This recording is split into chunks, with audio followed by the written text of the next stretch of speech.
नमस्कार विद्यार्थी मित्रांनो, MPSC टार्गेट चॅनलमध्ये तुमचं सर्वांचं खूप खूप स्वागत आहे। आज आपण बघत आहोत प्रकरण 6 राज्यांचा संघ आणि त्याचे राज्यक्षेत्र, युनियन अँड इट्स टेरिटरी।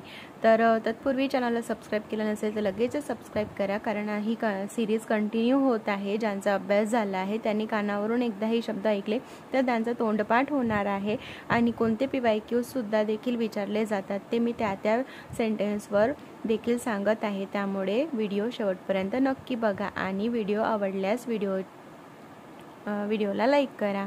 चला तर मग आता सुरुवात करत आहोत। राज्यघटनेच्या विभाग 1 मधील अनुच्छेद 1 ते 4 राज्यांचा संघ आणि त्याच्या राज्यक्षेत्राशी संबंधित आहे। राज्यांचा संघ युनियन ऑफ स्टेट्स। अनुच्छेद 1 मध्ये इंडिया म्हणजेच भारत देश संघ राज्याऐवजी राज्यांचा संघ आहे असे नमूद केलेले आहे। ही तरतूद 2 बाबींशी संबंधित आहे। देशाचे नाव आणि राज्यकारभाराची पद्धत। देशाच्या नावाबाबत संविधान सभेत एकमत नव्हते। काही सदस्यांनी भारत या पारंपरिक नावाला पसंती दिली तर इतर काही सदस्यांनी इंडिया हे आधुनिक नाव सुचवले। शेवटी संविधान सभेने दोन्ही नावाचा मिलाप इंडिया म्हणजे भारत स्वीकारला। भारताच्या राज्यघटनेत भारत देशाच्या राज्यकारभाराकरिता संघराज्यीय संरचनेची तरतूद दिलेली आहे। तरी देशाचे वर्णन संघराज्याचा संघ असे करण्यात आले। त्यानुसार BR आंबेडकर यांनी खालील 2 कारणांसाठी राज्यांचे संघराज्याऐवजी राज्यांचा संघ या नावाला प्राधान्य दिले आहे। कारण म्हणजे भारतीय संघराज्य हे अमेरिकी संघराज्याप्रमाणे राज्यांदरम्यानच्या कराराच्या आधारावर अस्तित्वात आलेले नाही आणि दुसरे कारण म्हणजे भारतीय राज्यांना संघराज्यापासून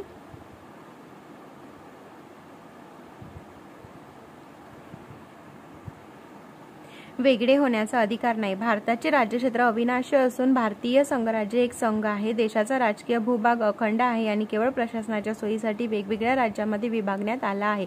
अनुच्छेद 1 नुसार भारताच्या राज्यक्षेत्राचे 3 प्रकारांमध्ये वर्गीकरण केले जाऊ शकते।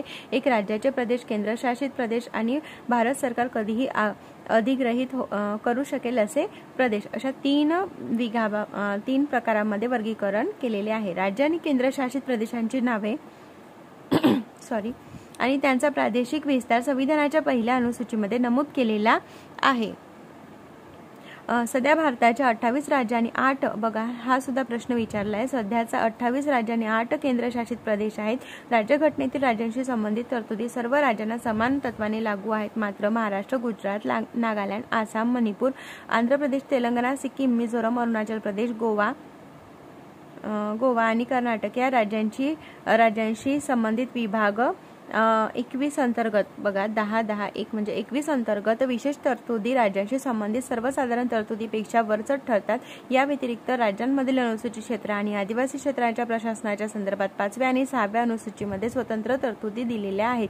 भारताचे राज्यक्षेत्र ही संज्ञा भारतीय संज्ञापेक्षा जास्त व्यापक ठरते। राज्यांचा संघ संकल्पनेत केवळ राज्यांचा समावेश आहे असे भासते।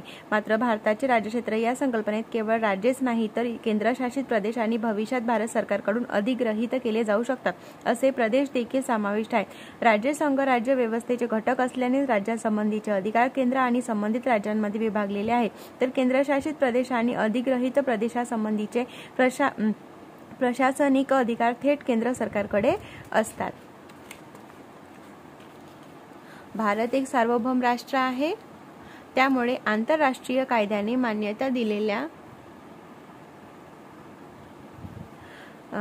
दिलेल्या पद्धतीनुसार म्हणजेच अभ्यर्पण म्हणजेच करार, खरेदी, भेट, भाडेतत्व किंवा जनमतावर आधारित अधिग्रहण म्हणजे काय, याआधी कोणत्याही अधिकृत शासकाच्या ताब्यात नसलेल्या प्रदेशाचे कब्जा किंवा अधिनिकरण परकीय प्रदेशावर ताबा मिळवू शकतो। उदाहरणार्थ राज्यघटना प्रत्यक्ष व्यवहारात आल्यापासून भारताने दादर आणि नगर हवेली, गोवा, दमण आणि दीव, पुदुचेरी आणि सिक्कीम यासारखे अनेक परकीय प्रदेश ताब्यात घेतले। या प्रदेशाच्या अधिग्रहणाबाबत या प्रकरणात पुढे माहिती देण्यात आलेली आहे। अनुच्छेद 2 नुसार योग्य त्या अटी व शर्तीवर भारताच्या राज्यसंघात कोणताही प्रदेश जोडण्याचा किंवा नवीन राज्य निर्माण करण्याचा अधिकार संसदेला देण्यात आला आहे। अशा प्रकारे अनुच्छेद 2 संसदेला 2 अधिकार प्रदान करते। भारतीय राज्यसंघात नवीन राज्यांना प्रवेश देण्याचा अधिकार आणि आणि नवीन राज्य स्थापन करण्याचा अधिकार. पहिला अधिकार आधीपासून अस्तित्वात असलेल्या राज्यांच्या प्रवेशासंदर्भात आहे, तर दुसरा अधिकार पूर्वी अस्तित्वात नसलेल्या राज्यांच्या स्थापनेसंदर्भात आहे. अनुच्छेद 2 विशेषतः भारतीय राज्यांच्या राज्यसंघाचा भाग नसलेल्या नवीन राज्याच्या विलीनीकरणाशी किंवा निर्मितीशी संबंधित आहे. अनुच्छेद 3 भारतीय संघराज्यातील विद्यमान राज्याच्या निर्मितीशी किंवा त्याच्या सीमांमध्ये फेरबदल करण्याशी संबंधित आहे. दुसऱ्या शब्दात सांगायचे झाल्यास कलम 3 भारतीय राज्यसंघाच्या घटक राज्याच्या प्रदेशांच्या अंतर्गत पुनर्समायोजना संबंधित आहे असं इथे सांगितलेलं आहे. आता बघूयात राज्यांची पुनर्रचना करण्याचा संसदेचा अधिकार. पार्लमेंट्स पॉवर टू रिऑर्गनाइज द स्टेट्स. अनुच्छेद 3 संसदेला खालील बाबींविषयी अधिकार प्रदान करते. बघा अनुच्छेद 3 दिलेला आहे, तर त्याचे पर्यंत दिलेले आहे. तर पहिलं बघूया, कोणत्याही राज्यापासून भौगोलिक प्रदेश वेगळे करून 2 किंवा अधिक राज्य किंवा राज्यांचे काही भाग एकत्र करून कोणत्याही प्रदेशाला कोणत्याही राज्याच्या भागामध्ये एकत्र करून नवीन राज्य तयार करणे, जसं आंध्र प्रदेश सुद्धा झाला आहे. कोणत्याही राज्याचे क्षेत्रफळ वाढवणे, कोणत्याही राज्याचे क्षेत्रफळ कमी करणे, कोणत्याही राज्याच्या सीमा बदलणे आणि कोणत्याही राज्याचे नाव बदलणे. मात्र अनुच्छेद 3 मध्ये या संदर्भात 2 अटींचा उल्लेख आहे. पहिली अट, वरील बदलांचा विचार करणारे विधेयक राष्ट्रपतीच्या पूर्व शिफारशीनेच संसदेत मांडले जाऊ शकते. आणि दुसरी अट, राष्ट्रपतींना विधेयकाची शिफारस करण्यापूर्वीच ठराविक कालावधीत त्यावर मत व्यक्त करण्यासाठी ते संबंधित राज्य विधिमंडळाकडे पाठवावे लागते. नवीन राज्य निर्माण करण्याच्या संसदेच्या अधिकारामध्ये कोणत्याही राज्याच्या किंवा केंद्रशासित प्रदेशाचा भाग इतर राज्य किंवा केंद्रशासित प्रदेशाशी जोडून नवीन राज्य किंवा केंद्रशासित प्रदेश तयार करण्याचा अधिकाराचा समावेश होतो. राष्ट्रपती किंवा संसद राज्य विधिमंडळाच्या मतांना बांधील नसतात आणि मते वेळेत प्राप्त झाली तरीही ते स्वीकारू किंवा नाकारू शकतात. शिवाय संसदेत विधेयकातील दुरुस्ती मांडताना आणि मंजूर होताना प्रत्येक वेळी राज्य विधिमंडळाकडे नव्या संदर्भ देण्याची गरज नसते. केंद्रशासित प्रदेशाच्या बाबतीत मत जाणून घेण्यासाठी संबंधित कायदेमंडळाला संदर्भ देण्याची गरज नसते. याबाबत संसद योग्य ती कोणतीही कारवाई करू शकते. संविधान संसदेला राज्याच्या संमतीशिवाय नवीन राज्य स्थापन करण्याचा किंवा विद्यमान राज्यांचे क्षेत्र, सीमा किंवा नावे बदलण्याचा अधिकार देते. दुसऱ्या शब्दात सांगायचे झाल्यास संसद भारताचा राजकीय नकाशा तिच्या इच्छेनुसार पुन्हा रेखाटू शकते.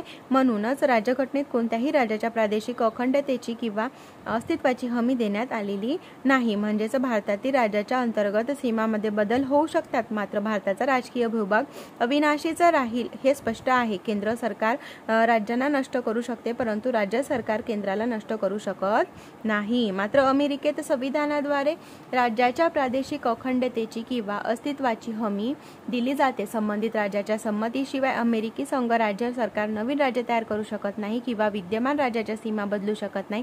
म्हणूनच अमेरिकेचे वर्णन विनाशी राज्यांचे विनाशी संघराज्य असे केले जाते. बघा आपल्या भारताचं कसं आहे की अविनाशी, आणि अमेरिकेचं वर्णन काय आहे, विनाशी राज्याचे विनाशी संघराज्य असे केले जाते. नवीन राज्याच्या प्रवेशासाठी किंवा स्थापनेसाठी अनुच्छेद 2 अंतर्गत केलेले कायदे आणि नवीन राज्याची निर्मिती तसेच विद्यमान राज्याचे राज्यक्षेत्र, सीमा किंवा नावे अनुच्छेद 3 अंतर्गत यांच्यात फेरबदल करण्याकरिता तयार केलेले कायदे अनुच्छेद 368 अन्वये राज्यघटनेतील दुरुस्त्या म्हणून विचारात घेतले जाणार नाही असे राज्यघटनेतच अनुच्छेद 4 अंतर्गत नमूद केलेले आहे. त्यामुळे असे कायदे साध्या बहुमताने आणि सामान्य विधी प्रक्रियेद्वारे पारित केले जाऊ शकतात. एखाद्या राज्याचे क्षेत्र कमी करण्याचा संसदेच्या अधिकारात कलम 3 अंतर्गत भारतीय भूभाग परकीय देशाला देण्याचा अधिकाराचाही समावेश आहे का, हा प्रश्न 1960 मध्ये राष्ट्रपतींनी केलेल्या संदर्भात सर्वोच्च न्यायालयासमोर सुनावणीसाठी आला. बेरुबारी युनियन पश्चिम बंगाल या नावाने ओळखल्या जाणाऱ्या भूभागाचा काही भाग पाकिस्तानला देण्याचा केंद्र सरकारच्या निर्णयामुळे राजकीय आंदोलने आणि वाद निर्माण झाला. या पार्श्वभूमीवर राष्ट्रपतीचा संदर्भ आवश्यक होता. एखाद्या राज्याचे क्षेत्रफळ कमी करण्याचा संसदेच्या अधिकारामध्ये अनुच्छेद 3 नुसार भारतीय भूभाग एखाद्या परकीय देशाला देण्याचा मुद्दा समाविष्ट नाही असे संविधान सर्वोच्च न्यायालयाने मांडले. त्यामुळे अनुच्छेद 368 अन्वये घटना दुरुस्ती केल्यानेच भारतीय भूभाग परकीय राज्याला दिला जाऊ शकतो. त्यामुळे हा प्रदेश पाकिस्तानला हस्तांतरित करण्यासाठी 9वी घटना दुरुस्ती अधिनियम 1960 लागू करण्यात आला. दुसरीकडे सर्वोच्च न्यायालयाने 1969 मध्ये असा निकाल दिला की भारत आणि दुसऱ्या देशामध्ये सीमावाद सोडवण्यासाठी घटना दुरुस्तीची आवश्यकता नाही. हे कार्यकारी कारवाईद्वारे केले जाऊ शकते, कारण त्यात भारतीय भूभाग परदेशात हस्तांतरित करणे समाविष्ट नाही असं सांगितलं गेलेलं आहे. आणि बांगलादेशाबरोबर प्रदेशांची देवाणघेवाण, exchange of territories with Bangladesh, चांगले संबंध, भारताचाच भाग होता बांगलादेश. बघा आता भारत आणि बांगलादेश सरकार यांच्यात झालेला आत्ता पश्चिम बंगाल सर्वात जास्त सीमा भारताची, हा प्रश्न विचारला होता भूगोलामध्ये. भारत आणि बांगलादेश सरकार यांच्यात झालेला करार आणि प्रोटोकॉलच्या अनुषंगाने भारताने काही प्रदेश ताब्यात घेणे आणि इतर काही प्रदेश बांगलादेशला हस्तांतरित करणे यासाठी 100वा घटना दुरुस्ती कायदा 2015 लागू करण्यात आला. सदर करारानुसार भारताने बांगलादेशाला 111 आंतरप्रदेश भारताच्या हद्दीत असणारा बांगलादेशी भूभाग हस्तांतरित केले, तर बांगलादेशाने भारताला 51 आंतरप्रदेश बांगलादेशाच्या हद्दीत असणारा भारतीय भूभाग हस्तांतरित केले. या व्यतिरिक्त या करारामध्ये विवादित भूभागाचे हस्तांतरण आणि सीमांकन न झालेल्या 6.1 किमी सीमारेषेचे सीमांकन या मुद्द्याचाही समावेश होता. या घटना दुरुस्तीनुसार वरील 3 उद्देशांसाठी राज्यघटनेच्या पहिल्या अनुसूचीमधील 4 राज्यांचा आसाम, पश्चिम बंगाल, मेघालय आणि त्रिपुरा प्रदेशांशी संबंधित तरतुदीमध्ये बदल करण्यात आले. ते बघूया आपण.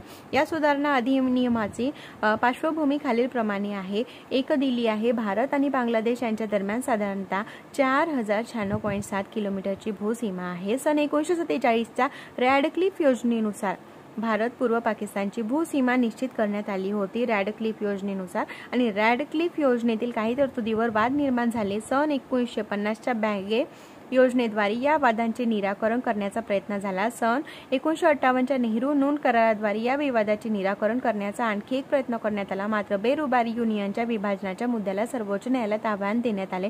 सर्वोच्च न्यायालयाने दिलेल्या मताचे पालन करण्यासाठी संसदेने विधान 9वी सुधारणा अधिनियम 1960 रोजी मंजूर केला.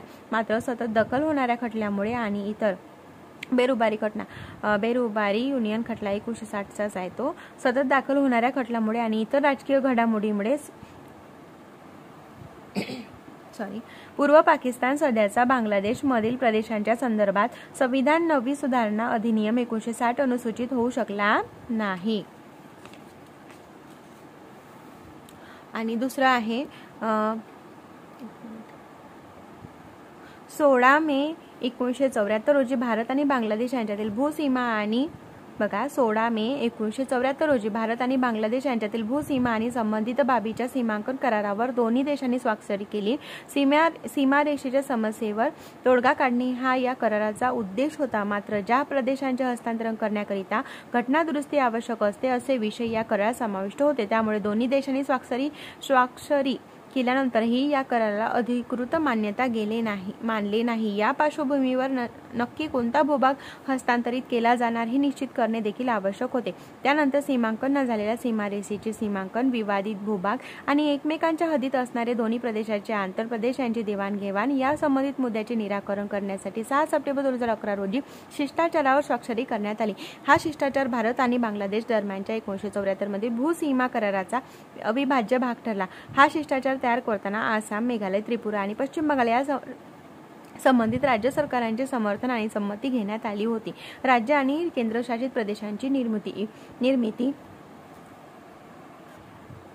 राज्य आणि केंद्रशासित प्रदेशांची निर्मिती, evolution of states and union territories, संस्थानाचे विलिनीकरण, इंटिग्रेशन ऑफ प्रिन्सली स्टेट्स.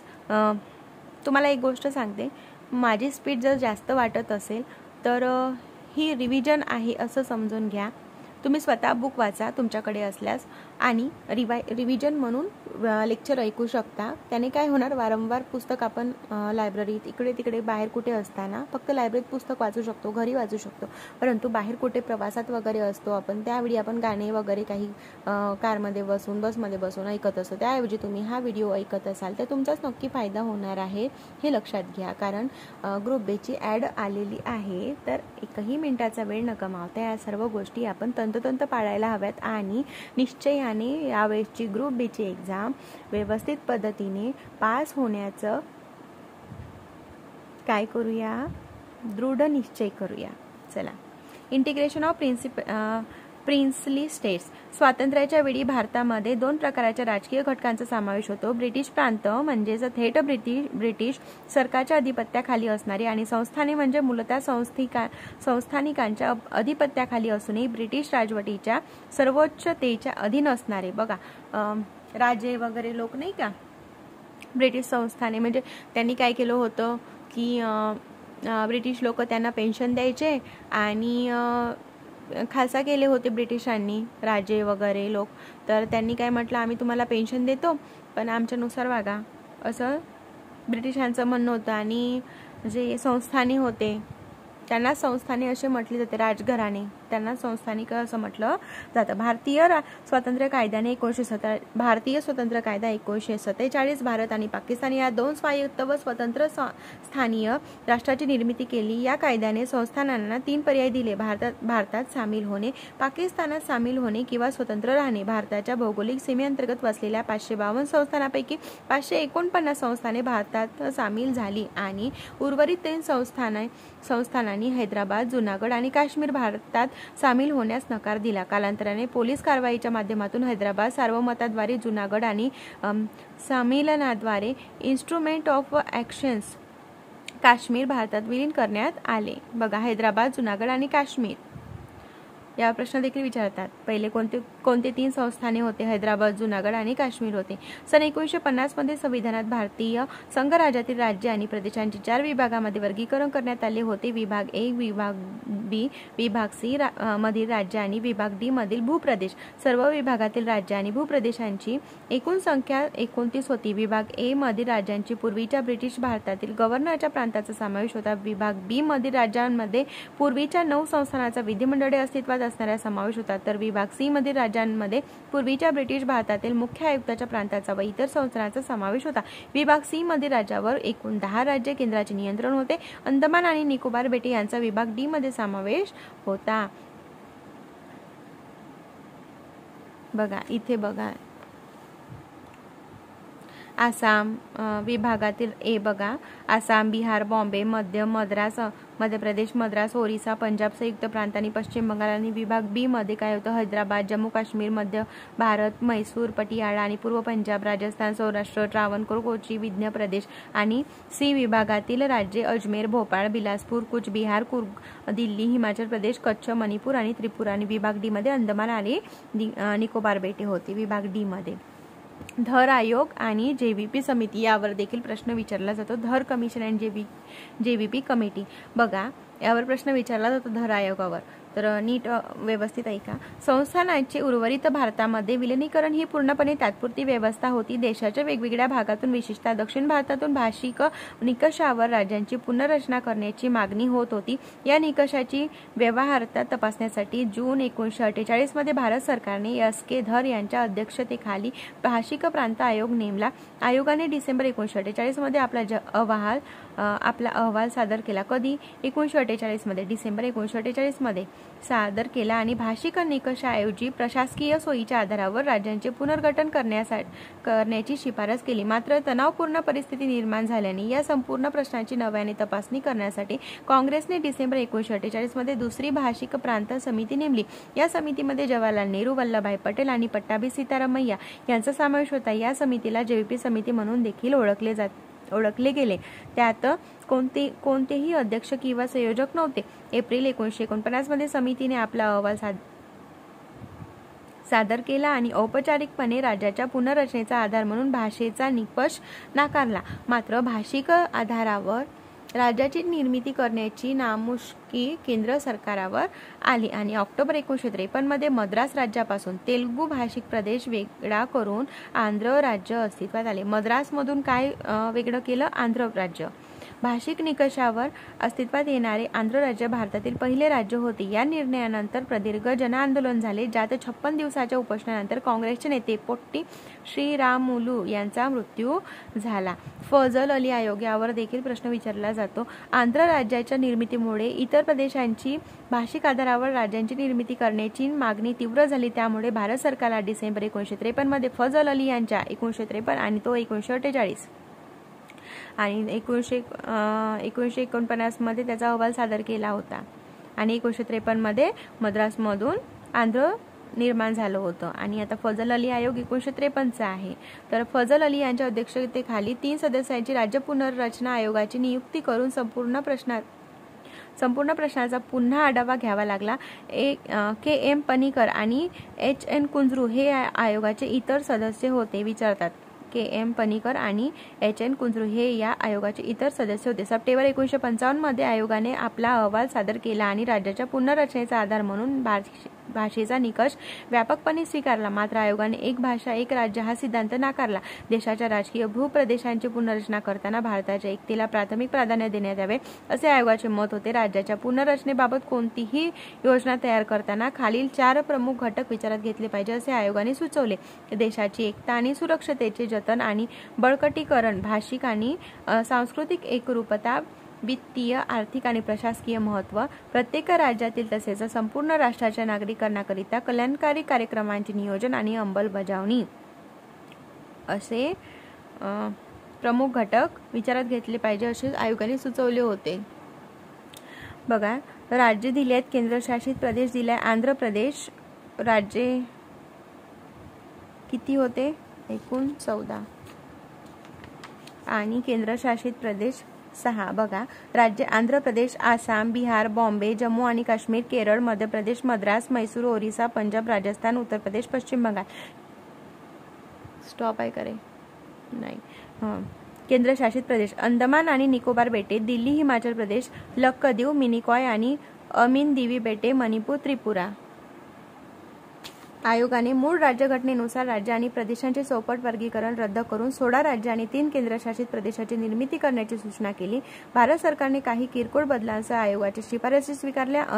1956 मध्ये राज्य पुनर्रचना अधिनियम 1956 आणि 7वी घटना दुरुस्ती कायद्यानुसार विभाग ए आणि विभाग बी यांच्यातील राज्यादरम्यानचा फरक नाहीसा करण्यात आला आणि विभाग सी बातल करण्यात आले. यापैकी काही राज्यांना लगतच्या राज्यांमध्ये विलीन करण्यात आले तर इतर काही राज्यांना केंद्रशासित प्रदेशाचा दर्जा देण्यात आला. यानुसार 1 नोव्हेंबर 1956 रोजी 14 राज्य आणि 6 केंद्रशासित प्रदेशांची निर्मिती करण्यात आली. राज्य पुनर्रचना कायदा 1956 ने त्रावणकर, कोचीन राज्य, मद्रास याच्यातील मलबार जिल्हा आणि दक्षिण कॅनरा, दक्षिण कन्नड मधील कासरगोड मध्ये विलीन करून केरळ या राज्याची, बघा, कोचीन राज्य, मद्रास राज्यातील मलबार जिल्हा आणि दक्षिण कॅनरा, दक्षिण कन्नड मधील कासरगोड मध्ये विलीन करून केरळ या नवीन राज्याची स्थापना केली. हैदराबाद राज्यातील तेलुगू भाषिक प्रदेश आंध्र राज्यामध्ये विलीन करून आंध्र प्रदेश राज्याची निर्मिती करण्यात आली. मध्य भारत राज्य, विंध्य प्रदेश राज्य आणि भोपाळ राज्य यांचे मध्य प्रदेश राज्यात विलीनीकरण झाले. त्याचप्रमाणे सौराष्ट्र आणि कच्छ राज्य हे बॉम्बे राज्यामध्ये, कुर्ग राज्य मैसूर राज्यामध्ये आणि पटियाला आणि पूर्व पंजाब राज्य संघ पेप्सू म्हणजेच पंजाब राज्यामध्ये आणि अजमेर राज्य राजस्थान राज्यामध्ये विलीन करण्यात आले. या व्यतिरिक्त हे कशामध्ये काय विलीन करण्यात आले होते यावर देखील प्रश्न विचारले जातात. या व्यतिरिक्त मद्रास राज्याच्या भूसीमेपासून दूर असणाऱ्या प्रादेशिक लक्षद्वीप, मिनिकॉय आणि अमीन दिवी बेटांचा नवा केंद्रशासित प्रदेश तयार करण्यात आला. समोर बघूया. सन 1956 नंतर नवीन राज्य आणि केंद्रशासित प्रदेशांची निर्मिती. New states and union territories created after 1956. सन 1956 मध्ये राज्यांची मोठ्या प्रमाणावर पुनर्रचना करण्यात आली. मात्र त्यानंतरचे जनआंदोलने आणि राजकीय परिस्थितीच्या दबावामुळे भारताच्या राजकीय नकाशात सतत बदल होत गेले. भाषा किंवा सांस्कृतिक एकरूपतेच्या आधारावर आणखी काही राज्य निर्माण करण्याच्या मागणीमुळे विद्यमान राज्याचे विभाजन करण्यात आले. महाराष्ट्र आणि गुजरात सन 1960 मध्ये द्विभाषिक बॉम्बे राज्याची मराठी भाषिकांचे, महाराष्ट्र आणि गुजराती भाषिकांचे गुजरात अशा 2 स्वतंत्र राज्यामध्ये विभागणी करण्यात आली. भारतीय संघ राज्य 15वे राज्य म्हणून गुजरातची निर्मिती झाली. बघा, कितवे राज्य म्हणून निर्मिती झाली होती? भारतीय संघ राज्य 15वे राज्य म्हणून गुजरातची स्थापना झाली. दादर आणि नगर हवेली पोर्तुगीजांनी 1954 पर्यंत या प्रदेशावर राज्य केले. त्यानंतर पोर्तुगीज सत्तेपासून स्वातंत्र्य मिळाल्यावर जनतेने स्वतः निवडलेल्या प्रशासकाद्वारे या प्रदेशाचे प्रशासन सुरू होते. सन 1961च्या 10व्या घटना दुरुस्ती अधिनियमाने दादरा आणि नगर हवेली या भूप्रदेशाचे भारताच्या केंद्रशासित प्रदेशात रूपांतरण करण्यात आले. नंतर 2020 मध्ये या केंद्रशासित प्रदेशाला दमण आणि दीव या केंद्रशासित प्रदेशासोबत एकत्रित करून नवीन केंद्रशासित प्रदेश दादरा आणि नगर हवेली आणि दमण आणि दीव तयार करण्यात दमण आणि दीव तयार करण्यात आले 2020 मध्ये. आणि हे 2021 मधील दादरा आणि नगर हवेली आणि दमण आणि दीव केंद्रशासित प्रदेशांचे विलिनीकरण अधिनियमाद्वारे करण्यात आले. बघा आता गोवा, दमण आणि दीव यांचं बघू. सन 1961 मध्ये पोलीस कारवाई करत भारताने हे तीनही प्रदेश पोर्तुगीज, बघा गोवा, दमण, दीव अजूनही तिथे पोर्तुगीजांचे वंशज आणि पोर्तुगीज भाषा बोलली जाते.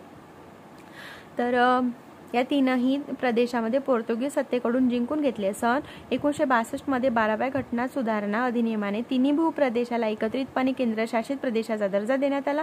सन 1987 मध्ये गोव्याच्या भूप्रदेशाला राज्याचा दर्जा देण्यात आला. तर दमण आणि दीवला स्वतंत्र केंद्रशासित प्रदेश घोषित केले गेले. दमण आणि दीवला स्वतंत्र केंद्रशासित प्रदेश आहे आणि 1987 मध्ये गोव्याच्या भूप्रदेशाला राज्याचा दर्जा देण्यात आला.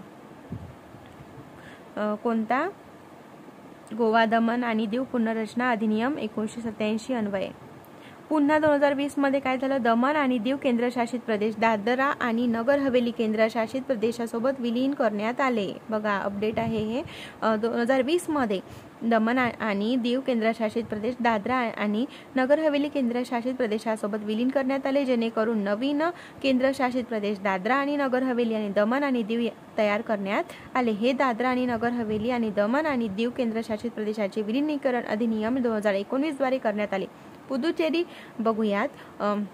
भारतातील पूर्वीच्या फ्रेंच वसाहतीचा भाग असणाऱ्या पुदुचेरी, कराईकल, माहे आणि यानम या प्रदेशांना एकत्रितपणे पुदुचेरीचा भूप्रदेश म्हणून ओळखले जाते. सन 1954 मध्ये फ्रेंचांनी या प्रदेश भारताला सुपूर्द केला आणि हा प्रदेश अधिग्रहित प्रदेश म्हणून भारतात विलीन झाला. सन 1962च्या 14व्या घटनादुरुस्ती अधिनियमाखाली पुदुचेरीला केंद्रशासित प्रदेशाचा दर्जा प्राप्त झाला. 14व्या घटनादुरुस्तीने 1962च्या. आता नागालँड विषयी जाणून घेऊयात. सन 1963 मध्ये आसाम राज्यातून नागा टेकड्या आणि तुएनसांग क्षेत्र वेगळे करून नागालँड राज्याची स्थापना करण्यात आली. या नव्या राज्याच्या निर्मितीमुळे नागा समुदायाच्या आक्रमक चळवळीच्या मागणीची पूर्तता झाली. भारतीय संघराज्याच्या 16व्या राज्याचा दर्जा मिळण्यापूर्वी नागालँड 1961 पर्यंत आसामच्या राज्यपालांच्या नियंत्रणाखाली होते.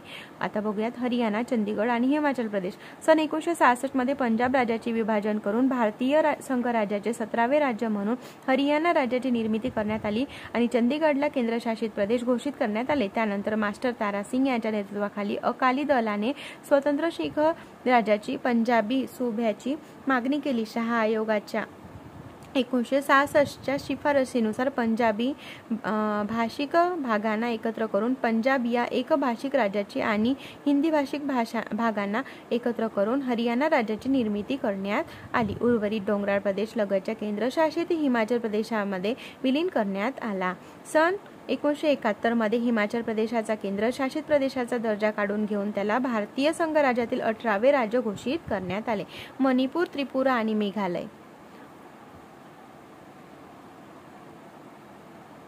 ममित्री आधी मेघालय, आधी मणिपूर, त्यानंतर मेघालय, मग त्रिपुरा. बघा ममित्री असं म्हटलं. सन 1972 मध्ये ईशान्य भारताच्या राजकीय नकाशात मोठा बदल झाला. कोणता? उत्तर पूर्व क्षेत्र पुनर्रचना अधिनियम 1971 अन्वये 21 जानेवारी 1972 पासून लागू झाला होता. मणिपूर आणि त्रिपुरा हे 2 केंद्रशासित प्रदेश अस्तित्वात आले. उपराज्य असणाऱ्या मेघालयाला राज्याचा दर्जा देण्यात आला.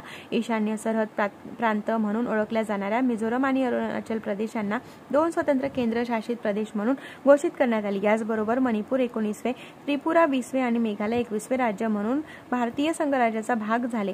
या बदलाआधी 1969च्या 22व्या घटनादुरुस्ती अधिनियमानुसार आसाम राज्यातील स्वायत्त राज्य किंवा उपराज्य म्हणून मेघालयाची निर्मिती करण्यात आली होती. मात्र मेघालयातील लोकांच्या आकांक्षा पूर्ण झाल्या नव्हत्या. मिझोरम आणि अरुणाचल प्रदेश हे केंद्रशासित प्रदेशही पूर्वी आसामच्या भूप्रदेशाचा भाग होते.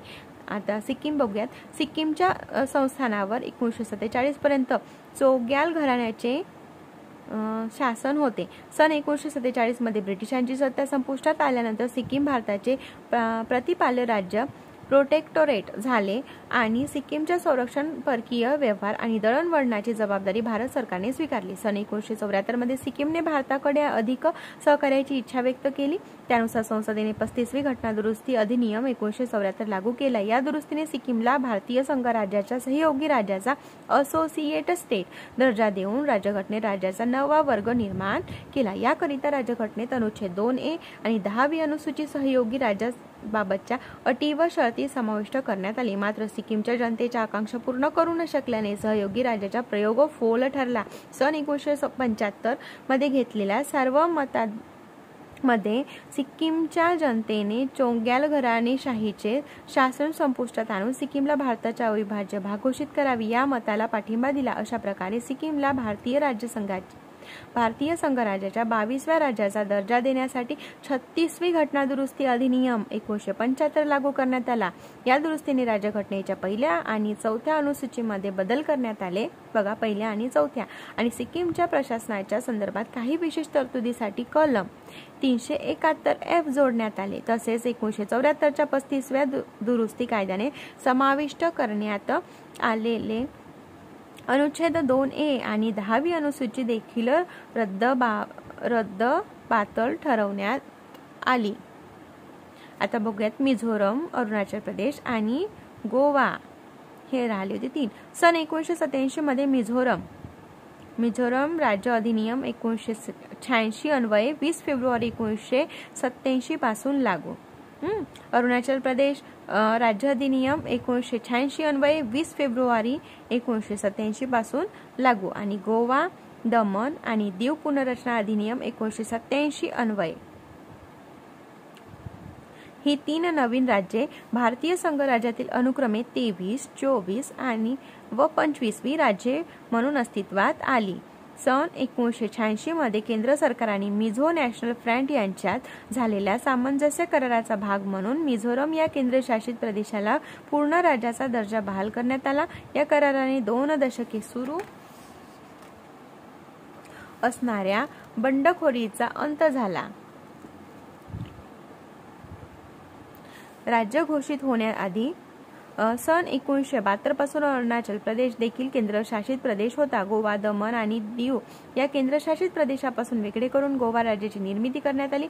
छत्तीसगड, उत्तराखंड आणि झारखंड सन 2000 मध्ये मध्य प्रदेशापासून वेगळा होऊन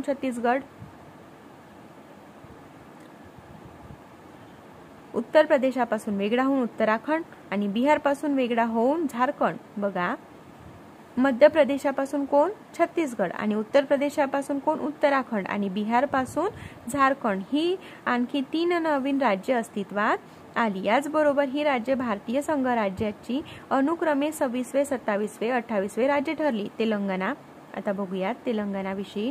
सन 2014 मध्ये आंध्र प्रदेश राज्याच्या राज्यक्षेत्रातून काही प्रदेश वेगळा करून तेलंगणा हे भारतीय संघराज्याचे 29वे राज्य अस्तित्वात आले. मद्रास म्हणजे आताचे तमिळनाडू राज्यातून तेलुगू भाषिक भाग काढून आंध्र राज्य निर्माण झाले होते. मद्रासमधून आंध्र प्रदेश निर्माण झाला होता आणि आता आंध्र प्रदेशमधून 2014 मध्ये काय झालं आहे, तेलंगणा. आंध्र राज्य अधिनियम 1953 द्वारे निर्माण झालेले आंध्र राज्य भारतातील पहिले भाषिक राज्य म्हणून ओळखले गेले. कुर्नूल ही आंध्र राज्याची राजधानी होती, तर गुंटूर येथे राज्याचे उच्च न्यायालय स्थापन करण्यात आले होते. सन 1956च्या राज्य पुनर्रचना अधिनियमाने हैदराबाद राज्यातील तेलुगू भाषिक प्रदेश आंध्र राज्यामध्ये विलीन करून आंध्र प्रदेश राज्य निर्माण करण्यात आले होते. राज्याची राजधानी हैदराबाद येथे हलवण्यात आली होती. सन 2014 मध्ये आंध्र प्रदेश पुनर्रचना अधिनियमाने आंध्र प्रदेशाचे पुन्हा विभाजन करण्यात आले आणि आंध्र प्रदेश अवशिष्ट आणि तेलंगणा अशी 2 स्वतंत्र राज्ये अस्तित्वात आली. आता बघूयात जम्मू आणि काश्मीर आणि लडाख. सन 2019 पर्यंत पूर्वीच्या जम्मू आणि काश्मीर राज्याचे स्वतःचे स्वतंत्र संविधान होते. भारतीय राज्यघटनेतील कलम 370 नुसार राज्याला विशेष दर्जा प्राप्त झाला होता. मात्र 2019 मधील जम्मू आणि काश्मीरला लागू असणाऱ्या संविधानिक आदेशाने ओळखल्या जाणाऱ्या राष्ट्रपतीच्या आदेशाचे 1954 मधील आदेशाची जागा घेतली आणि हा विशेष दर्जा रद्द करण्यात आला. सन 2019च्या आदेशाने भारतीय राज्यघटनेतील सर्व तरतुदी जम्मू आणि काश्मीरमध्ये देखील लागू करण्यात आल्या. नंतर 2019 मधील जम्मू आणि काश्मीर पुनर्रचना अधिनियमाने पूर्वीच्या जम्मू आणि काश्मीर राज्याचे 2 स्वतंत्र केंद्रशासित प्रदेशामध्ये विभाजन केले. जम्मू आणि काश्मीरचा केंद्रशासित प्रदेश आणि लडाखचा केंद्रशासित प्रदेश असे 2 विभाजन केले. म्हणजे जम्मू आणि काश्मीरचा केंद्रशासित प्रदेश आणि लडाखचा केंद्रशासित प्रदेश. पूर्वीच्या जम्मू आणि काश्मीर राज्यातील कारगिल आणि लेह हे जिल्हे वगळता इतर सर्व जिल्ह्याचा जम्मू आणि काश्मीरच्या केंद्रशासित प्रदेशात समावेश आहे. कारगिल आणि लेह हे 2 जिल्हे लडाखच्या केंद्रशासित प्रदेशात समाविष्ट करण्यात आले. सन 1956 मध्ये राज्य आणि केंद्रशासित प्रदेशांची संख्या अनुक्रमे 14 आणि 6 अशी होती. ती अनुक्रमे 28 व 8 अशी झाली. ही वर्तमान स्थिती बघूयात आता. भारताचे राज्यक्षेत्रे आणि आतापर्यंत जी राज्यक्षेत्रे आहेत त्याचा हा तक्ता दिलेला आहे. तर राज्य आहे आंध्र प्रदेश, अरुणाचल प्रदेश, आसाम, बिहार, छत्तीसगड हे वाचलं होतं आताच आपण. आणि केंद्रशासित प्रदेश 8 आणि राज्य किती आहेत 28. आता नामांतर बघून घेऊयात. काही राज्य आणि केंद्रशासित प्रदेशाचे नामांतरण करण्यात आले आहेत. संयुक्त प्रांत नामांतरण होणारे पहिले राज्य ठरले. सन 1950 मध्ये त्याचे उत्तर प्रदेश असे नाम करण्यात आले. संयुक्त प्रांताचं कशात उत्तर प्रदेशमध्ये. सन 1969 मध्ये मद्रासचे नाव बदलून तमिळनाडू असे करण्यात आले. त्याचप्रमाणे 1973 मध्ये म्हैसूरचे नामकरण कर्नाटक असे करण्यात आले. त्याच वर्षी लक्षद्वीप, मिनिकॉय आणि अमीन बेटाचे नाव बदलून लक्षद्वीप करण्यात आले. सन 1991च्या 69व्या घटना दुरुस्ती अधिनियमाने दिल्लीच्या केंद्रशासित प्रदेशाला 1992 मध्ये राष्ट्रीय राजधानीचे क्षेत्र संपूर्ण राज्याचा दर्जा प्रदान न करता घोषित करण्यात आले. सन 2006 मध्ये उत्तरांचलचे नाव बदलून उत्तराखंड असे करण्यात आले. याच वर्षी पॉंडिचेरीचे नाव बदलून पुदुचेरी असे नामकरण करण्यात आले. सन 2011 मध्ये ओरिसाचे नामकरण ओडिशा असे करण्यात आले. बघा, आसाम सीमांमधील फेरबदल अधिनियम 1951. तरतुदी काय होत्या? आसाम राज्यातील भूतान लगतचा काही प्रदेशाचा पट्टा भूतानला हस्तांतरित करून सीमेमध्ये फेरबदल करण्यात आला. आंध्र राज्य अधिनियम 1953. मद्रास राज्यातून तेलुगू भाषिक भाग वेगळा करून पहिले भाषिक राज्य म्हणून ओळखल्या जाणाऱ्या आंध्र राज्याची स्थापना करण्यात आली. कुर्नूल ही आंध्र राज्याची राजधानी होती आणि राज्याच्या उच्च न्यायालयाची स्थापना गुंटूर येथे करण्यात आली. हे सगळं काही डिटेल आपण वाचलं आहे ना, त्याचं हे शॉर्ट फॉर्म मध्ये असं तक्त्यामध्ये तयार केलेलं आहे. आता आपण हे सर्वच वाचलेलं आहे. अशा पद्धतीने आपण प्रकरण 6 पूर्ण केलेलं आहे. महासंघ आणि त्याच्या राज्यक्षेत्रांशी संबंधित अनुच्छेद बघा. अनुच्छेद 1 मध्ये महासंघाचे नाव आणि राज्यक्षेत्रे. अनुच्छेद 2 मध्ये नवीन राज्य दाखल करून घेणे किंवा स्थापन करणे. अनुच्छेद 2A मध्ये सिक्कीम महासंघात दाखल करून घेणे बातल झाले आहे. आणि 3 हे रद्द झाले आहेत बघा. आणि 3 नवीन राज्याची निर्मिती आणि विद्यमान राज्याची क्षेत्रे, सीमा किंवा नवे यात फेरफार. 4 पहिल्या व चौथ्या अनुसूचीच्या सुधारणेकरिता आणि पूरक प्रासंगिक व अनुषंगिक बाबींकरिता तरतूद करण्यासाठी अनुच्छेद 2 आणि 3 अन्वये तयार करण्यात आलेले कायदे. तर अशा पद्धतीने अगदी 38 मिनिटांमध्ये आपलं संपूर्ण प्रकरण 6 वाचून झालेलं आहे. प्रकरण 7 आपण पुढील व्हिडिओमध्ये बघणार आहोत. व्हिडिओ आवडल्यास व्हिडिओला लाईक करा. व्हिडिओ शेवटपर्यंत बघितले त्याकरिता तुमचे खूप खूप आभार. आणि एक शेअर, एक सबस्क्रिप्शन आणि एक लाईक हेच माझं मोटिवेशन आहे. तर ऑगस्टच्या एंडपर्यंत आपले 1000 सबस्क्रायबर कंप्लीट होणार याची मी तुमच्याकडे आशा करते. धन्यवाद आणि व्हिडिओ इथेच एंड करते.